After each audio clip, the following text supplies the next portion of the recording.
porventura, casa para comer e para beber? Ou desprezais a igreja de Deus, envergonhais o que nada tem? Eis uma pergunta.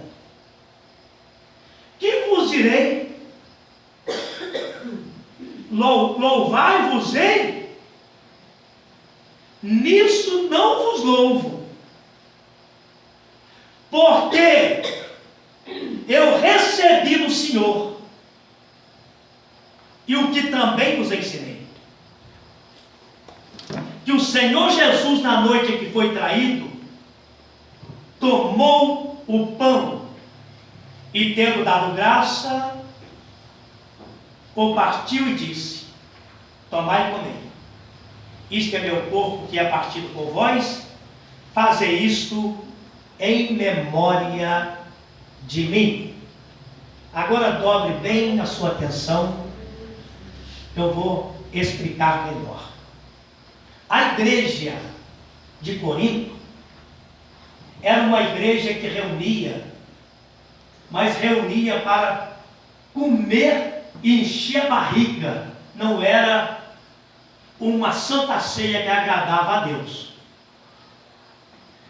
Quem era mais financeiramente bem, levava das suas casas alimentos e tinha grupos divididos na igreja. Agora, eu vou explicar aos irmãos, toda a igreja tem um pastor. Quem era o pastor dessa igreja de Corinto? Essa igreja de Corinto, o pastor, quando o apóstolo Paulo escreve esta carta, era Apolo. O apóstolo Paulo, ele entra na cidade de Corinto, ele ganha alma para Cristo, mas ele não fica na cidade, ele prepara Apolo e coloca na direção da igreja. Imagine o Apolo, a dificuldade que estava passando pela a desobediência daquela igreja, que os pobres, faço o exemplo, que levava ali uma comida simplesinha, porque eles não reuniam para a glória de Deus, mas eles reuniam para fazer do tipo de uma festa pagã. E quando Apolo era um homem de Deus, Apolo, ele tinha uma palavra com eloquência, mas os desobedientes que estavam ali não queriam ouvir Apolo. Aí você pode dizer: pastor, então aprova para mim que Apolo era o pastor dessa igreja. Agora, volta às páginas da Bíblia e acha o capítulo de número 3, por favor. Volta à página da Bíblia, acha o capítulo de número 3. Lê para mim o versículo de número 6, que você vai entender quem era o pastor. O pastor dessa igreja era Apolo. Aí você vai ver quem que o apóstolo Paulo deixou no local dele, quando ele deixou ali a cidade de Corinto, e muitas das vezes ele foi preso. Muitas cartas que o apóstolo Paulo escreve, o apóstolo Paulo não estava livre, o apóstolo Paulo estava na prisão por causa do evangelho, e esta carta, ela chega na mão do anjo da igreja. Quem encontrou? Por gentileza, lê para mim. Eu plantei, Apolo regou, mas Deus deu o crescimento. Agora você está entendendo. Eu plantei, quem falou? O apóstolo Paulo está dizendo: eu plantei, Apolo regou, e Deus deu o crescimento. Então, quem que plantou foi Paulo. Paulo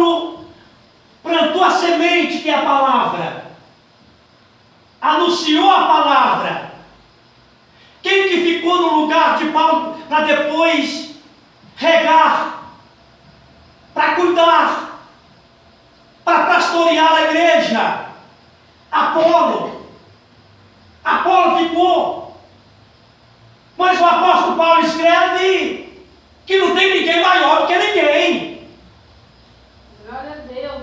O apóstolo Paulo escreve que ele disse assim: ó, Paulo plantou, Apolo regou, mas quem deu o crescimento não é o pastor. Deus deu o crescimento. Glória a Deus. Aleluia. E Deus dá o crescimento para a tua obra. Glória a Deus. E Deus é que dá o crescimento para a igreja. Glória a Deus. Aleluia. A igreja, quem manda é Deus e acabou. Glória a Jesus. Aleluia! Aí, esta igreja de Corinto começa a ter lá uma dissensões ali, começa a ter na igreja de Corinto uma comeria, uma festa que não estava agradando a Deus, uma santa ceia que não estava agradando a Deus. Mas sempre Deus levanta alguém com uma mensagem poderosa para despertar a igreja. Deus, Ele não quer que ninguém se perca. Os irmãos sabem muito bem as 7 igrejas da Ásia Menor, as igrejas do Apocalipse, que uma das igrejas que agradava a Deus era a igreja Filadélfia, e a que mais desagradou era a igreja de Laodiceia. Mas Deus sempre usava alguém para falar com a igreja. A igreja tinha uns problemas, mas Deus estava sempre dizendo assim: eu quero o conserto na minha igreja, usando alguém. Agora a igreja de Laodiceia, pastor Celso, nem Jesus estava nela. Nem Jesus estava. Mas Jesus queria estar. Jesus chega na porta da igreja de Laodiceia e bate na porta, no capítulo 3 de Apocalipse. Bate na porta dizendo assim, ó: eis que estou à porta e bato. Se alguém ouvir a minha voz, entrarei em sua casa, e com ele cearei, e ele comigo. Jesus estava do lado de fora, mas queria estar lá dentro. Então sabe o que Jesus faz? Jesus, ele quer o arrependimento do povo. Jesus, ele quer um povo que arrependa dos seus pecados e adore em espírito e em verdade. Jesus dá tempo para o povo. Aleluia, Jesus. Tem pessoas que pensam que Jesus é um Jesus mau. Entendeu? Tem pessoa que pensa que Jesus é um Jesus que, se pecou, morre. E tem até pessoas que profetizam: ó, fulano vai cair na ruína, você vai ver. Fulano vai ficar na pior. Fulano vai descer a sepultura. Querido, claro que o pecado gera morte. O salário do pecado é morte, mas o dom gratuito de Deus é vida eterna. Mas o Senhor, Ele diz assim: eu amo a minha igreja, porque a minha igreja é a menina dos meus sonhos. Glória a Deus. Agora volto aqui à palavra. Continuando aqui. Capítulo de número 11 de primeira carta aos Coríntios, e versículo 23. Agora eu vou ler o 23. Porque eu recebi do Senhor o que também vos ensinei, que o Senhor Jesus, na noite que foi traído, tomou o pão. O apóstolo Paulo, ele diz assim: eu recebi o mandamento do Senhor. Quando o apóstolo Paulo, ele falava dele, o aparecer dele, Sabe o que o apóstolo Paulo falava? Falo eu, não o Senhor. Mas quando era Deus falando, o apóstolo Paulo dizia assim: fala o Senhor, não eu. Então nós temos que discernir quando Deus está falando e quando é o aparecer do apóstolo. E aqui a Santa Ceia é uma ordenança. Nós temos que participar da Santa Ceia, porque a Santa Ceia é o corpo de Jesus no nosso corpo e o sangue dele nas nossas veias. Glória a Deus, aleluia. Mas é simbólico. A Santa Ceia fala da comunhão. A Santa Ceia fala da intimidade. Eu quero ler agora o versículo de número 24. E tendo dado graça, eu partiu e disse: tomai e comei, isto é meu corpo que é partido por vós. Fazei isto em memória. Queridos, quem já foi católico aqui? Deixa eu ver. Eu também. Na época que eu era católico, eu era ensinado da seguinte maneira: quando você for tomar comunhão, você pega a hóstia, não mastiga, hein? Deixa ela derreter na boca. Quem já ouviu falar isso quando era católico? Deixa eu ver. Olha aí. Pois é. Aí falava assim: senão você está mastigando a carne de Cristo. Isso é mentira. Tá? Porque a Bíblia está lhe dizendo que é simbólico. Os irmãos acabou de ler que está dizendo assim: em memória de mim. Não é que o pão vai virar carne de Cristo e o cálice vai virar sangue, nada disso. É um alimento espiritual simbolizando. Agora eu vou ler o versículo de número 25. Semelhantemente, também, depois de cear, tomou o cálice, dizendo: esse cálice é o novo testamento do meu sangue. Fazei isto em memória de mim. Agora escuta aqui. Semelhantemente também, depois de cear, tomou o cálice. Esse cálice é um novo testamento, um novo mandamento. Agora, que tipo de aliança foi feito com a morte de Cristo? Foi vindo para nós a aliança da graça. Hoje, nós estamos na graça do Senhor. Agora, o que é graça? Favor não merecido. Eu não mereço estar aqui, mas a graça de Deus é tão grande na minha vida que me deu esta oportunidade. Você não merece, mas a graça de Deus te deu essa oportunidade. Louvado seja o nome do Senhor. Glória a Deus. Queridos, a Bíblia fala de 7 dispensações. Nós precisamos entender as dispensações da Bíblia para nós doutrinarmos a igreja. A igreja não é pegar um versículo isolado e querer colocar uma doutrina daquele versículo.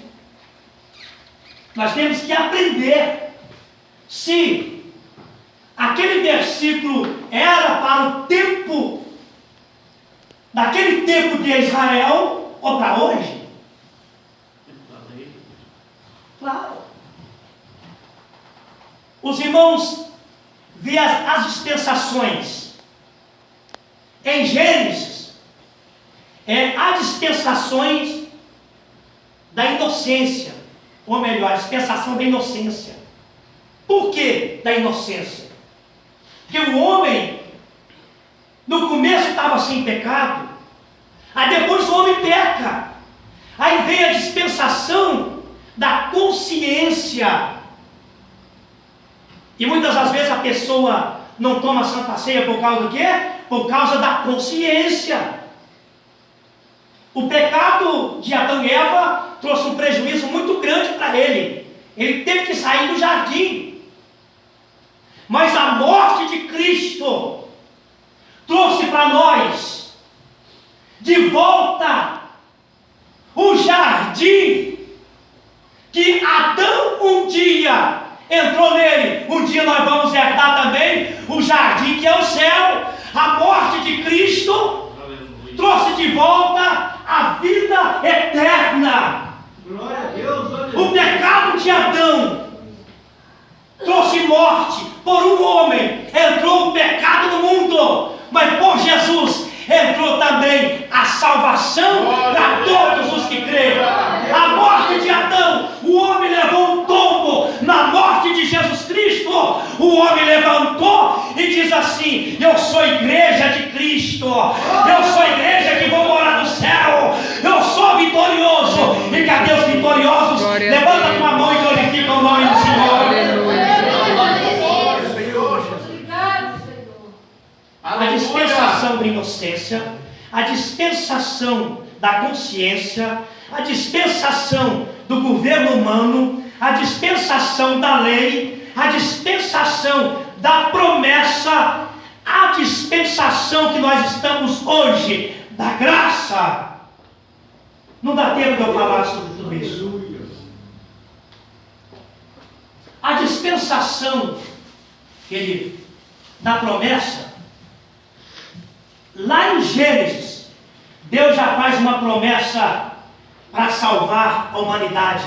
Jesus, ele é de Gênesis até Apocalipse. A Bíblia ela é cristocêntrica. E lá em Gênesis, Deus já diz assim: da semente da mulher vai nascer um que vai pisar a cabeça da serpente. Oh, glória a Deus.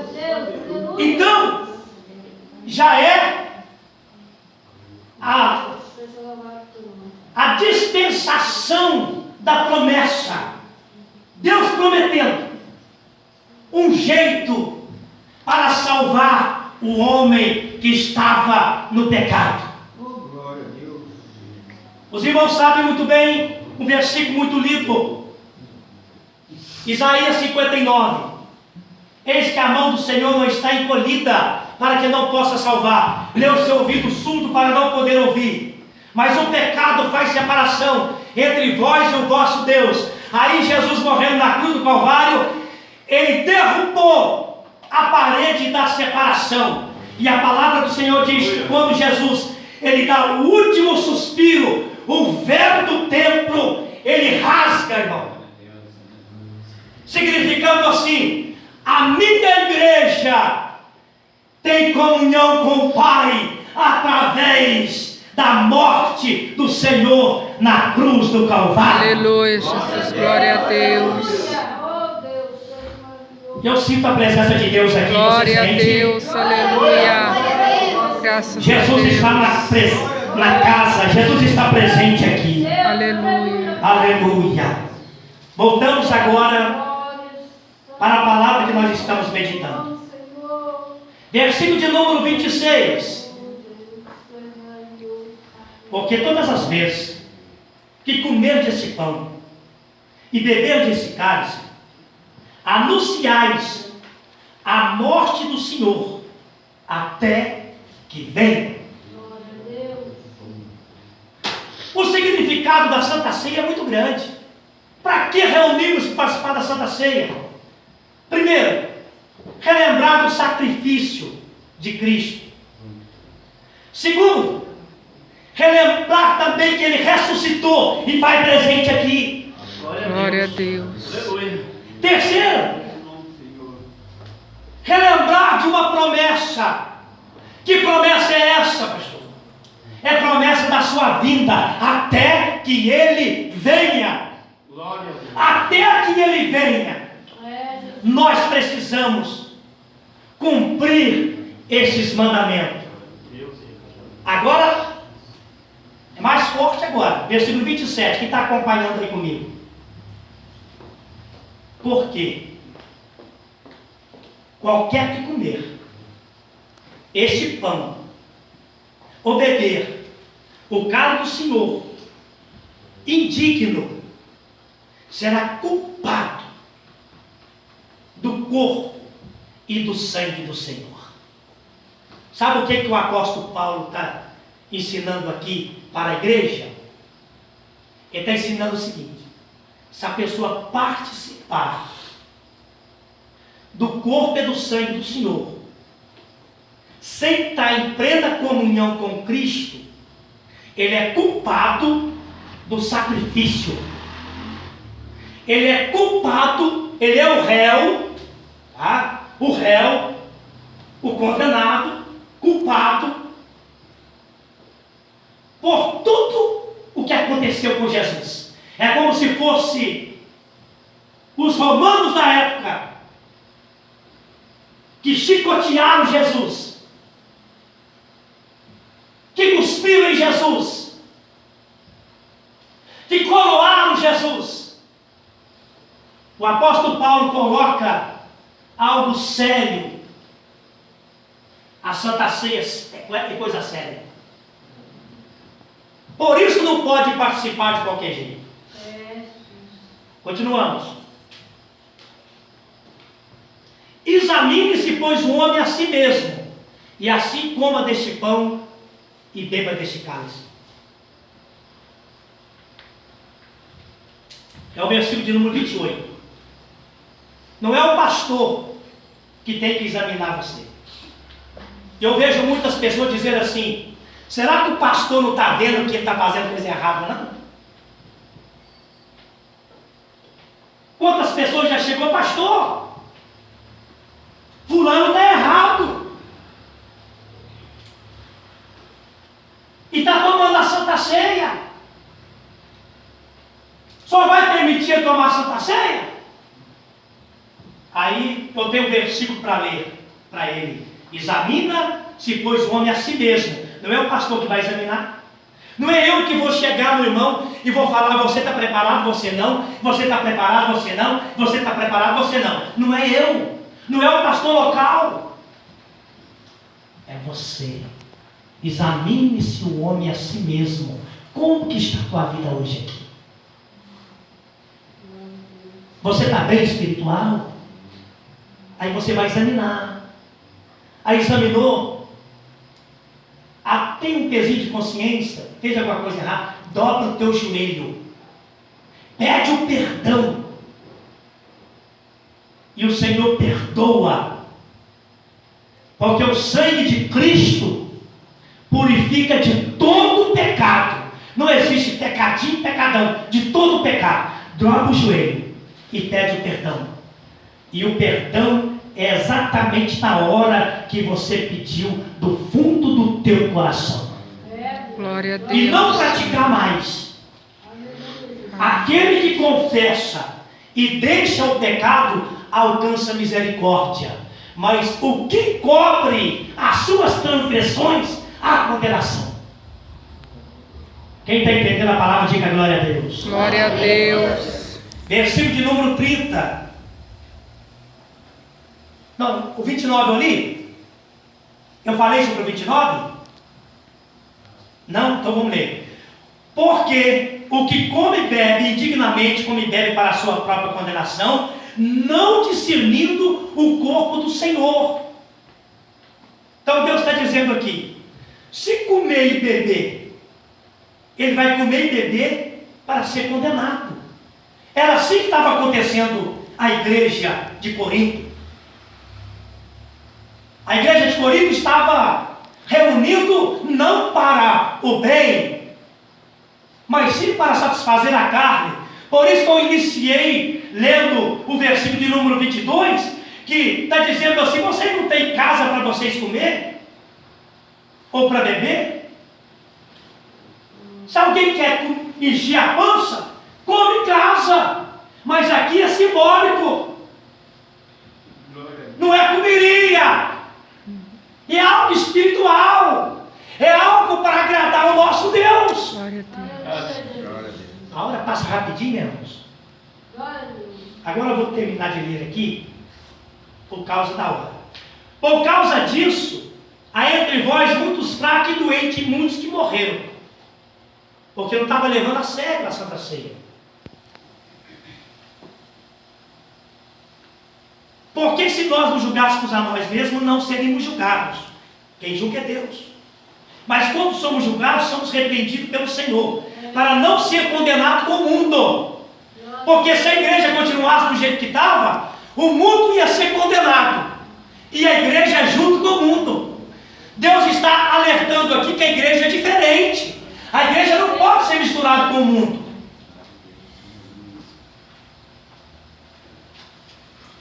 Agora vamos ler o versículo 33. Portanto, meus irmãos, quando vos ajuntais para comer, espera um pelos outros. Mas se alguém tiver fome, come em casa, para que vos não ajunteis para a condenação. Quanto às demais coisas, o apóstolo Paulo está dizendo, quanto às demais coisas, eu vou falar para vocês quando eu for ir, quando eu vou ter convosco. Por isso ele estava escrevendo por carta, porque ele não podia estar presente. Mas quando ele fosse lá, ele ia falar mais coisas, ia declarar mais, ia ensinar melhor. Então o pastor da igreja, ele é para ensinar a igreja, para ensinar dentro da Bíblia.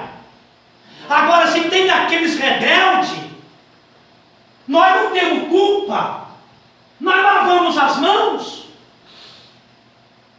porque se nem Jesus tirou Judas da mesa, que ele sabia que ia trair, quem somos nós para excluir alguém? Quem somos nós para tirar alguém da igreja? Judas estava sentado junto com Jesus na mesa, na hora da ceia. E Jesus vira e fala assim: algum de vós vai me trair. Aí Pedro: é eu, Senhor. O outro: é eu, Senhor. Eu, Senhor. Aí Jesus fala: aquele que colocar a mão primeiro no pão é o traidor. Quem que colocou a mão primeiro no pão? Judas. E Jesus não expulsou ele. E sabe quem era Judas? Judas era tesoureiro. Jesus sabia que o tesoureiro ia trair. E Jesus não tirou ele como tesoureiro, porque ele era o filho da perdição. Se ele arrependesse da traição, Jesus perdoava, mas ele não quis arrepender. Ele foi se enforcar. Existe pessoa que Deus quer perdoar, mas eles não confessam. Deus quer trazer pertinho dele, mas ele não confessa. Mas eu louvo a Deus por você estar aqui nesta noite, porque você é pecador arrependido. Deus está aqui porque você é arrependido diante da presença dele. Quem aplaude a palavra de Deus nesta noite, desocupa as suas mãos e dá melhor salva de palma para aquele que vive para sempre. Isso é para ti, Jesus. É de Deus que passa de campo para lá, terra de manto de cama séria. É para ti, Jesus. Glória a Deus. Obrigado, Senhor. Obrigado, Pai. Aleluia. Continuamos agora. Nós vamos estar passando para outra parte da celebração agora da Santa Ceia.